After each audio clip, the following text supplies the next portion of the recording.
The DEA is in a bit of a pickle. They're trying to figure out if marijuana really should be a Schedule I substance or if they've been wrong about it this whole time. Cannabis is due for a change, and most people think it's going to move to a Schedule III. But what does that actually mean for cannabis? What happens then? So back in 2022, when Biden pardoned some marijuana offenses in a political stunt, he pulled aside the head of the Health and Human Services and asked him to take a closer look at marijuana, right? See if it really should be a Schedule I substance here.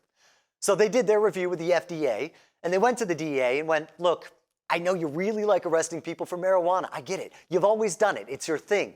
But maybe the Schedule I heroin LSD thing, it's a little much. They recommended that they reclassify it to a Schedule III substance next to ketamine and steroids. So the DEA is under some pressure for an answer. But they've been going out of their way to say that they have the final say. It's my house, it's my rules, and I'll conduct my own scientific review. So they can technically reschedule it, deschedule it, whatever they want. But the money is on them moving it to a Schedule III. So if that happens, outside of some definitions changing, the big winners here are medical research and the 280E tax break.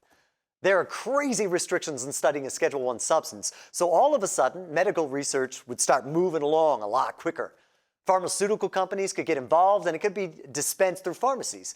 And as for the 280E, cannabis businesses pay ridiculously high taxes because of Schedule I. But almost worse is they don't get any federal tax breaks for their business. Every single other business in the country gets them, and it's a huge part of them being profitable. The cannabis industry is struggling to stay above water right now, and that would be a big step forward. It would also be a win in Biden's column in an election year, and the biggest cannabis reform in 50 years since Nixon put it on Schedule I in the first place.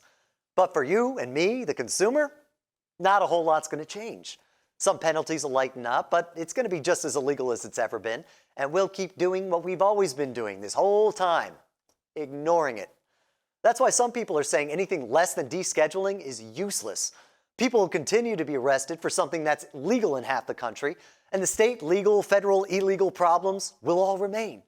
There's also the potential that the government and big pharma can get their hands on the weed industry, and some people are worried opening cannabis up to the FDA and big money is going to push out smaller operators and take over the industry and have a much bigger regulatory hand in running it, effectively taking marijuana away from the states and giving it to the federal government. And trust me, I don't think anybody wants that government weed.